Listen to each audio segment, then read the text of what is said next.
এবারে জানাবো এক নজরে দৈনিক পত্রিকার শিরোনাম। আমাদের হাতে রয়েছে প্রথম আলো পত্রিকা, যার প্রধান শিরোনামে আমরা দেখতে পাচ্ছি আত্মসমর্পণকারীরা দস্যুতায় ফিরছে। 2018 সালে 32টি দস্যু বাহিনী আত্মসমর্পণ করেছিল, আবার সক্রিয় হয়েছে অন্তত 14টি। সুন্দরবনে আতঙ্ক, প্রথম আলোর অনুসন্ধান শুরু হয় জুলাই থেকে। দস্যুরা সংগঠিতভাবে গোপন জীবনযাপন করে। নদীর ভেতর দস্যুদের ভাসমান আস্তানা, নৌকায় দস্যুদের হাতে বন্দী অসহায় বনজীবীরা। এদিকে যুদ্ধবিরতির প্রস্তাব ষষ্ঠবারের মতো আটকে দিল যুক্তরাষ্ট্র। গাজায় ইসরায়েলের আগ্রাসন, স্থায়ী ও অস্থায়ী মিলে 15 সদস্যের জাতিসংঘ নিরাপত্তা পরিষদের 14টি দেশই যুদ্ধবিরতির পক্ষে ভোট দেয়। এবারে রয়েছে যুগান্তর পত্রিকা, যার প্রধান শিরোনামে আমরা দেখতে পাচ্ছি মূলধন ঘাটতি 46,000 কোটি টাকা, সম্পদের 78 ভাগই ঝুঁকিপূর্ণ। লুটপাটের কারণে একীভূতকরণ তালিকার 5 ব্যাংক। ঝুঁকিপূর্ণ সম্পদ 1.5 লাখ কোটি টাকা ছাড়িয়ে গেছে।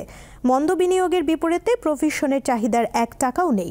মোট সম্পদের 95%ই আমানতকারীদের অর্থ, যার সিংহভাগই খেলাপি। ঋণের নামে এসব অর্থ পাচার হয়েছে। এদিকে নির্বাচন নিয়ে দলগুলোর নানা হিসাব নিকাশ, জোট গঠনে পর্দার আড়ালে তৎপরতা। আরও দেখতে পাচ্ছি নিম্নকক্ষে আসন, উচ্চকক্ষে পিআর প্রস্তাব রেখেছি, জানালেন বদিউল আলম মজুমদার। এদিকে রয়েছে লাইসেন্স নেই, তবু তারা বিমান ইন্সপেকশনে, ঝুঁকিতে দেশের বিমান ব্যবস্থা। দৈনিক ইত্তেফাক পত্রিকার প্রধান শিরোনামে রয়েছে অবসর ভাতার সংকটে 88,000 শিক্ষক 4 বছর ধরে অপেক্ষায়। আরও রয়েছে ফোনালাপ, একতরফা বাণিজ্য নিষেধাজ্ঞা এড়িয়ে চলার আহ্বান শি জিনপিংয়ের। আলোচনা গঠনমূলক হয়েছে, নভেম্বরের সরাসরি বৈঠক হতে পারে বললেন ট্রাম্প।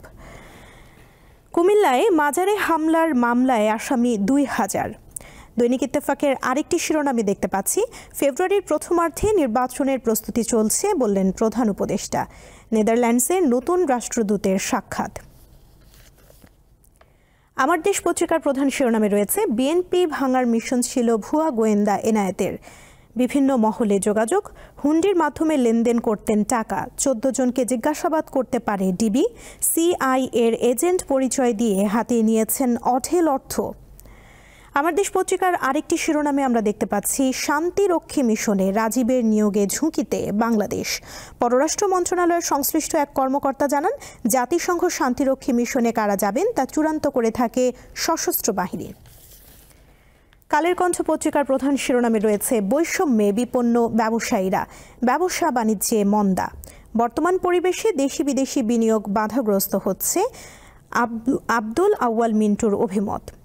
এদিকে হেলিকপ্টারের পালে নির্বাচনের হাওয়া, এ নিয়েও কালের কণ্ঠে রয়েছে একটি প্রতিবেদন।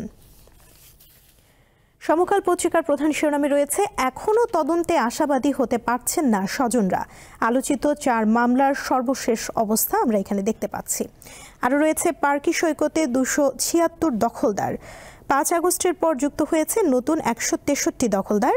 ব্যবসায় আওয়ামী লীগ, বিএনপি, জামায়াত, হেফাজত কর্মীরা। আওয়ামী লীগ নেতার পার্ক এখন শিবিরের দখলে। বণিক বার্তা পত্রিকার প্রধান শিরোনামে দেখতে পাচ্ছি উচ্চ মাধ্যমিকে 10, স্নাতকে 45 ও 5 নম্বর পিএইচডিতে বিশ্ববিদ্যালয় শিক্ষক নিয়োগ। আরও রয়েছে দেশের রাজনীতি ও ভূ রাজনীতি নিয়ে শনিবারের বিশেষ আয়োজন। প্রজ্ঞা ও নিষ্ঠায় দেশের রাজনৈতিক সংকটে প্রয়াত বিচারপতি শাহাবুদ্দিন আরও শক্তিশালী হয়ে উঠছেন। দেখে নিলাম আজকের দৈনিক পত্রিকার শিরোনামগুলো।